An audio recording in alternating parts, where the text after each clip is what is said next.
They say a man builds his life brick by brick, not just the house he lives in, but the future he imagines for those who come after him. He pours his sweat and his years into it, a fortress against the storms he weathered, a launching pad for dreams he never dared to speak aloud. And sometimes, in that tireless building, he gets so caught up in laying the next brick, in shoring up the walls, that he stops noticing what he's building around him. He just assumes that what he's doing for them is what they need from him. He assumes the structure itself is the gift. And sometimes, a man like that, he looks up one day and realizes that all the while he was constructing a legacy, he was also, piece by piece, building himself right out of the picture. There was a man like that once. His name was Earl. 45 years old, though the lines etched around his eyes and the permanent squint from 1,000 arc flashes could have tacked another 10 on without argument. He owned a welding shop, Earl's Custom Metalwork, nestled on the grittier side of town where the industrial park bled into the dusty fields. It wasn't a fancy place. Just a big metal shed with a roll-up door that always seemed a little stubborn, filled with the constant hum of generators, the sharp tang of ozone, and the rhythmic clang of hammer on steel. Earl wasn't a man of many words, especially not to strangers. He carried himself with the quiet intensity of someone who knew exactly what hard work felt like, how it settled in your bones and toughened your skin. His hands, gnarled and powerful, told their own story, thick calluses on the palms, knuckles scarred and broad, a faint tremor that was less age and more the accumulated vibration of 1,000 grinding wheels. They were the hands of a craftsman, certainly, but also the hands of a provider, forever shaping metal, and he believed, shaping the future of his family. He wore his work like a second skin. Denim jeans, always faded at the knees and thighs, a chambray shirt that had seen better days, and a welding cap perpetually pushed back on his head, revealing a receding hairline and a smattering of gray at the temples. His eyes, though often tired, held a deep-seated watchfulness, a flicker of that fierce independence that had driven him to build his shop from nothing. When he did offer a smile, it was a slow, dry affair, usually accompanied by a quiet chuckle that faded quickly, as if he couldn't spare too much time for such frivolity. For Earl, the shop was more than just a business. It was his declaration, his testament. He'd seen too many good men in his life buckle under the weight of bills, too many kids go without because the next paycheck was always a mirage. Earl's custom metalwork was going to be different. It was going to be the rock-solid foundation for Clara and Ben, his daughter and son. It was going to be their shield against the struggles he'd known, their ticket to a life less hard than his own. Every long hour, every blister, every missed family dinner, he told himself, was an investment in their security. He was giving them everything, or so he truly believed, often missing out on the present moments, too busy building the tomorrow. He was building, always building. And never looking back, never truly looking around him to see what was being built and what was being lost in the process. The alarm clock, an old digital relic with glowing red numbers, usually beat the dawn. 5 a.m., a quiet hiss of static as Earl swatted it into submission. No snooze button for him. Didn't believe in him, didn't have time for him. The house was still dark, smelling faintly of Brenda's coffee from yesterday and the lingering scent of whatever Clara had microwaved for a late-night snack. He moved through the silent rooms like a ghost, pulling on the same faded work clothes, brewing a pot of blacker-than-night coffee for himself. No sugar, no cream, just the kick. His reflection in the bathroom mirror was a blur, a fleeting glance at eyes that already held the day's fatigue, at the faint lines etched around his mouth that seemed to deepen with each passing year. He rarely lingered. There was no time. Breakfast was usually a piece of toast or sometimes nothing at all, swallowed down with scalding coffee. He'd grab his lunch pail, a dented thermos rattling inside, and slip out the back door. The air was always sharp, usually carrying the bite of impending winter or the heavy humidity of summer's first breath. But it was always quiet. A moment of peace before the world woke up and started demanding things. The truck, an old Ford F-250 with more dents than smooth spots, started with a groan, the engine catching with a familiar cough before settling into a rumble. The drive to Earl's Custom Metalwork was short, just a few miles down the access road, past the empty fields and the skeletal remains of old industrial buildings. These few minutes in the dark with the radio playing low were his only truly solitary time. His mind, however, was rarely still. It was already ticking through the day's jobs, the inventory he needed, the invoice that was due, the quote he had to get out. always running, even when the rest of him was just driving. The shop smelled of metal, that particular clean, industrial scent of cold steel and grinding dust, overlaid with a faint, lingering tang of cutting oil. He'd flick on the main breaker, the fluorescent lights sputtering to life, revealing the organized chaos of his domain. The heavy-duty welding machines, the cutting torches, the stacks of raw material waiting to be shaped. He'd punch in, the old-time clock clunking a satisfying rhythm, and then it was just him, the steel, and the rising sun peeking through the grime-streaked windows. He was a craftsman, no doubt about it. A man who could make steel sing, bend it to his will, coax intricate beauty or brute strength from inert metal. But the singing often got lost in the monotonous hum of the grind. Most days were a blur of sparks and sweat, the rhythmic thud of the hydraulic press, the whine of the angle grinder. Trailer repairs, fence sections for contractors, custom brackets for the local manufacturing plant, the occasional ornamental gate. It was all solid, honest work, necessary work, but rarely the kind that stirred the soul. Lunch was a solitary affair, a quickly eaten sandwich and a lukewarm coffee, usually at his workbench, papers spread out beside him. Payroll, insurance, materials, utilities, the numbers were a constant, silent hum behind the roar of the machinery. He wasn't rich, not by a long shot, but he paid his 3 employees on time, and the shop bills mostly got paid. His own home bills, too, were a constant juggle, a tightrope walk between income and outflow, never quite enough slack to breathe easy. Every month was a fresh battle against the red, a testament to the thin margin on which his legacy was built. The day stretched long, pushing past quitting time, often until the setting sun cast long shadows through the shop doors. He'd lock up, the clang of the heavy metal door echoing in the quiet night, and drive home in the dark. Brenda would usually have dinner waiting, often after the kids were already upstairs, finishing homework or already asleep. He'd eat, tired, sometimes too tired to truly taste the food. He'd nod along as Brenda recounted her day, offering short, gruff answers when asked about his. Clara would sometimes poke her head in, offer a quick night, Dad, before disappearing. Ben, already a night owl, might still be up, engrossed in a game, offering a distracted wave. Earl would try to connect, to ask about their day, but the words felt heavy, and his own exhaustion was a thick fog separating him from them. When he'd started the shop, fresh out of his apprenticeship, he hadn't just seen metal and sparks, he'd seen possibility. He'd envisioned creative projects, intricate designs, a chance to pour his soul into something tangible, something that truly spoke to his innate skill. He wanted freedom, the kind that came from being his own boss, making his own rules. A respected name in the community, building things that lasted. That was the dream. Instead, much of it was repetition, the same welding jigs, the same dimensions, day in and day out.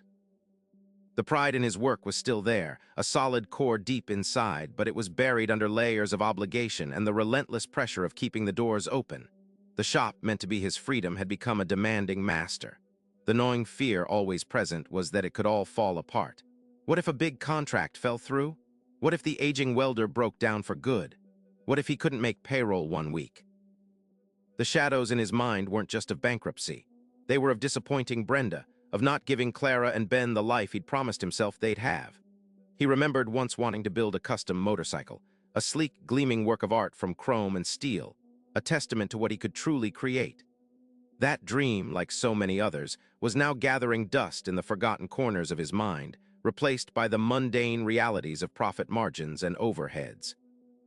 He hadn't built a motorcycle, he'd built a cage of responsibility, strong and unyielding. His body ached, his mind was weary, but his stubborn pride wouldn't let him slow down. To ask for help, to delegate more, felt like admitting failure, and Earl had never been one to admit defeat, even to himself. He believed hard work was the cure for everything, the only honorable path forward, the true measure of a man. But lately the hard work just seemed to be digging him deeper into a hole of exhaustion and quiet resignation, far away from the dreams he'd once cherished. He was providing, yes, but at what cost to the man he once hoped to be? He hadn't built a motorcycle, he'd built a cage of responsibility, strong and unyielding.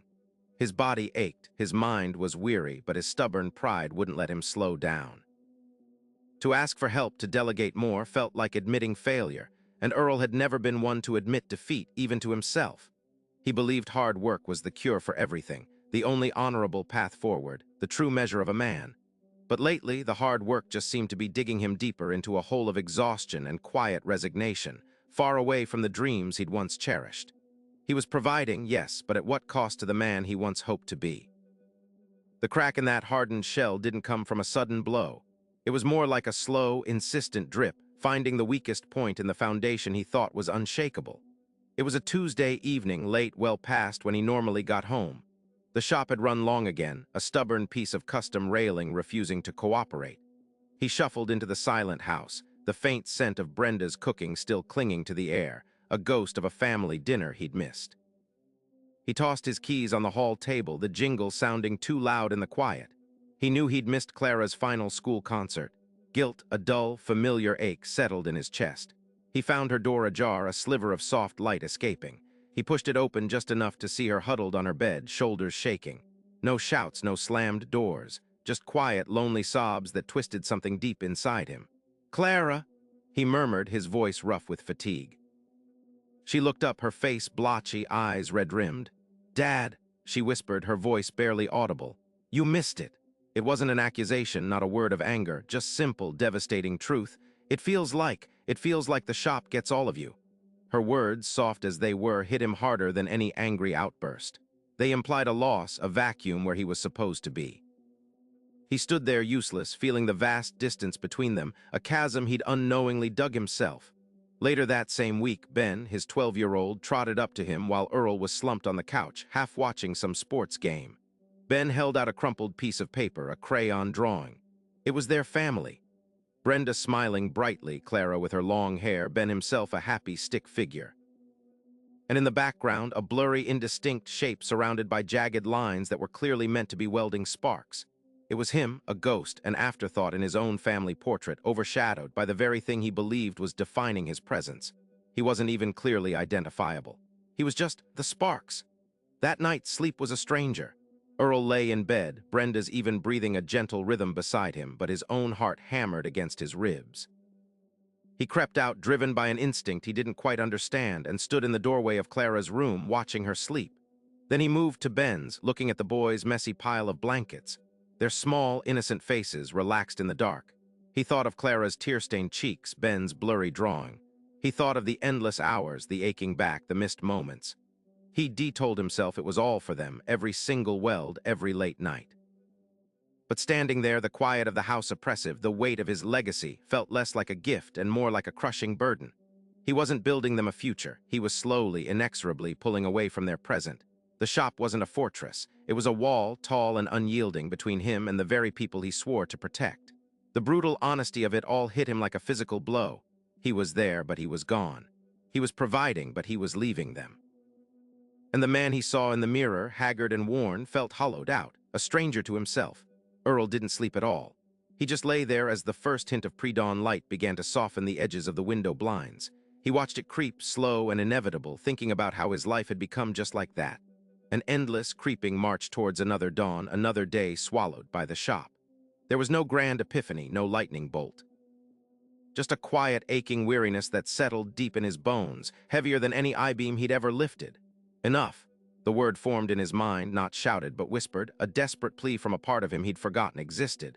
Enough. He didn't know what to do, not yet. His mind, usually so precise with blueprints and welding schematics, was a blank, terrifying canvas. But he knew with a certainty that chilled him to the core that he couldn't keep doing this. The thought of another day, identical to the last, stretching into an identical future, felt like a cage closing in. His pride, that stubborn, unyielding wall he'd built around himself, began to show hairline fractures. He'd prided himself on never needing help, on doing it all himself. Now, standing on the precipice of losing everything that truly mattered, he realized that pride was the very thing holding him hostage. The alarm blared at 5 a.m. Same old song, same old drill. Usually Earl was out of bed before the second beep, coffee already brewing, mind already on the day's first job. But not today. Today he just lay there, staring at the ceiling, the familiar metallic tang of fear and duty battling it out with that new, quiet whisper. Enough. Brenda stirred beside him, mumbled something about coffee, and he just grunted in response, still not moving.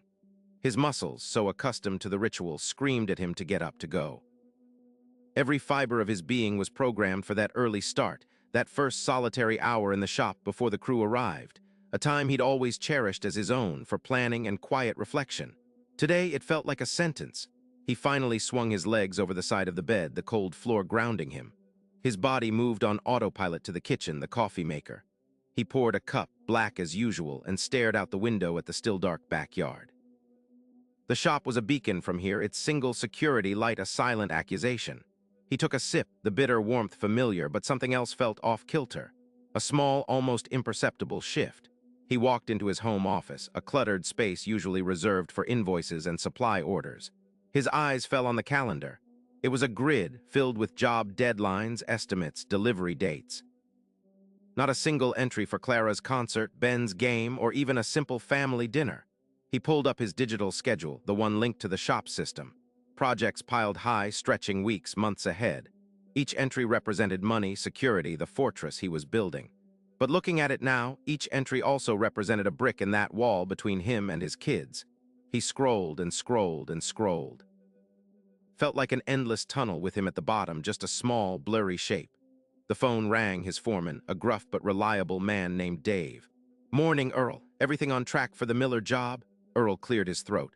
"Yeah, Dave, listen, I'm going to be in a little late today. Got some things to sort out here." Silence on the other end. Dave knew Earl. Earl was never late, never. "Everything all right, boss?" Dave asked, a hint of concern in his voice. "Yeah, just some things," Earl repeated, his voice a little hoarser than he'd intended. He hung up. His hand lingered on the phone, a phantom ache in his chest. It felt both terrifying and liberating. He hadn't just called to say he'd be late, he'd called to say he was stopping the unstoppable. For the first time in what felt like forever, he hadn't put the shop first.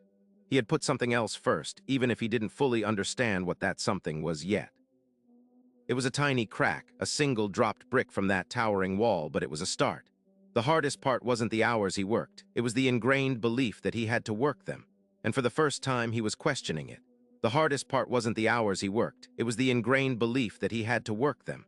And for the first time, he was questioning it. That morning, the sun climbed higher than usual before Earl walked out the door. He didn't head straight for the shop. He made eggs, not a masterpiece, just scrambled, a little dry around the edges, but he stood over the stove, spatula in hand, the smell of butter and protein filling the kitchen. Brenda watched him from the table, a flicker of surprise in her eyes, quickly masked. Clara mumbled a sleepy morning from her phone. Ben, ever the opportunist, asked, "Can I have an extra piece of bacon, Dad?" "Sure, kiddo," Earl said, and the words felt foreign, thick on his tongue. He actually sat down at the table with them, sipped his coffee, and didn't immediately reach for his phone to check orders. The silence was heavy, awkward, but not entirely unpleasant. He felt a nervous flutter in his gut, like he was playing hooky from the most important class of his life. The next few days felt like slogging through quicksand. He tried to adjust his schedule to pull back. But the shop, like a living, breathing beast, pushed back harder. Dave called, his voice tight with unspoken questions about deadlines, about materials, about a client who specifically wanted Earl's touch. Every time the phone rang, Earl felt that familiar pull, the urge to just dive back into the familiar grind where he knew he was competent, where he knew he was useful. One afternoon, the pressure got to him. A major custom gate order, a tricky design that only he truly understood, was running behind. He told himself it was just this once. Just to get them back on track. He stayed late, the sparks flying, the welder's arc his only companion, until the moon was high and the streetlights were painting long shadows. He got home past 11, the smell of ozone and metal clinging to his clothes. Brenda was already asleep. He checked on Clara and Ben, their rooms dark, silent. The small, fragile moments of connection he'd felt earlier in the week evaporated, replaced by the bitter taste of defeat. He'd detried and he'd fallen. Was still the same man, trapped in the same cycle. He dragged himself out of bed the next morning, heavy with the weight of that failure. The sun hadn't even thought about peeking over the horizon, but his internal clock, set by decades of relentless work, had him up. He made his coffee, the only sound the slow drip of the machine, and stared out the window at the pre-dawn dark. "Damn it, Earl," he muttered, his own reflection a hazy ghost in the glass. "You gonna quit already?" Stubborn pride, his biggest flaw, was also his unwavering strength. He wasn't a quitter. He'd built this shop from nothing, with 2 hands and a stubborn refusal to lose. If he could build a business, he could rebuild his life. He just hadn't realized they were 2 different things. He called Dave again before the shop even opened. "Dave, I need you to take point on the Anderson gate. I'll draw up the specs, but I need you to oversee the fabrication. You're ready for this." Dave's surprise was palpable, but Earl could hear a hint of pride in his agreement. It was terrifying, delegating the heart of his work, letting go of the reins he'd gripped so tightly for so long. It felt like walking a tightrope without a net, all his security suddenly dependent on someone else. The financial anxieties gnawed at him constantly. Every invoice that didn't go out with his direct input, every hour he wasn't personally billing, felt like a hole burning through his wallet. He'd crunch numbers in his head during dinner, trying to justify the decision. Am I sacrificing their actual future for some soft idea of time? The doubt was a persistent hum, threatening to drown out the quiet conviction he'd felt that night. One evening, Ben brought home a science project. A miniature trebuchet, all popsicle sticks and rubber bands. Usually, Earl would glance at it, grunt approval, and go back to his estimates. This time, he sat down at the kitchen table, the scattered materials a foreign landscape. "All right, Chief, let's see what we got here," he said, his fingers, usually so precise with metal, fumbling with the tiny pieces. Ben's eyes, usually fixed on a screen, lit up. They worked together, Earl quietly offering tips, Ben beaming with every joint they secured. It was slow going, a different kind of precision, but when they finally launched a marshmallow across the kitchen, Ben's whoop of delight hit Earl harder than any client praise ever had. Another time, he overheard Clara talking to Brenda about a new band, her voice filled with an enthusiasm he rarely heard directed at him. He swallowed his pride, walked into the living room. "What's this noise you kids are listening to these days?" He gruffed, then genuinely listened as Clara explained the lyrics, the rhythm. He didn't get it, not really, but he asked questions, and for a few minutes he saw her, truly saw her, not just a blurry figure in his peripheral vision. These small moments, like sparks in the dark, were almost enough to keep him going. Almost? The pull of the shop was still immense, the addiction to overwork a powerful siren song. There were still days he almost caved, days he'd find himself halfway to the shop after dinner, before physically turning his truck around, the steering wheel hot under his hands. His shoulders were still hunched, but now it was from the internal weight of fighting himself, not just the physical labor. He was trying to build something new, but it felt like tearing down an old, comfortable house with his bare hands. It hurt, it was exhausting, and he still wasn't sure if he was making the right choice. It was the look on Brenda's face that finally clicked something into place. Not anger, not disappointment anymore, but a flicker of hope. He walked through the door just after 6 for the third time that week. She was stirring pasta, steam rising around her, and when she turned, her eyes met his. A small, almost imperceptible smile touched her lips, a smile that spoke volumes. It wasn't the kind she used for company or for the kids, but a quiet, intimate acknowledgement, a recognition of something he'd thought might be lost forever. That night, as he sat at the dinner table, truly at it, not just a visitor passing through, he looked at Ben, recounting a story about a frog he'd found. He saw Clara pushing peas around her plate but contributing to the conversation. He felt the hum of the house, the rhythm of a family unit, and he realized he wasn't just observing it anymore. He was a part of it. The constant hum of the shop, the clanging of metal, the crackle of the welder, those sounds were still in his head, but for the first time, the quiet laughter and shared stories of his family were louder. The next morning, Earl walked into the shop with a different kind of purpose. He hadn't just fought the pull of overwork, he'd actively started pushing back against it. He called Frank, his most trusted senior welder, into his office. Frank was an older man, seen more sunrises than Earl, with hands as gnarled and powerful as oak roots. "Frank," Earl started, leaning forward, "how'd you like a promotion?" Frank just stared at him, a quizzical eyebrow raised. "Promotion," thought I was already head grunt. Earl managed a small, almost rusty smile. "I'm talking foreman, Frank. Someone to run the floor, manage the crews, handle the day-to-day. Someone I can trust when I'm not here." The silence stretched, Frank's gaze unwavering, dissecting Earl. Finally, he nodded slowly. "You mean you're actually gonna take a breath, Earl? Thought you were welded to that place." There was no judgment in his voice, just observation. "Yeah, Earl, I can do that. Always thought this place could use a bit more order anyway." Hiring Frank as foreman was more than just delegating. It was an admission, a public declaration that Earl was changing. It was hard letting go of control, trusting someone else with the shop he'd built bolt by bolt. There were days he'd second-guess Frank's decisions, days he'd hover, his old habits screaming at him to take over. But he'd force himself to step back, to trust.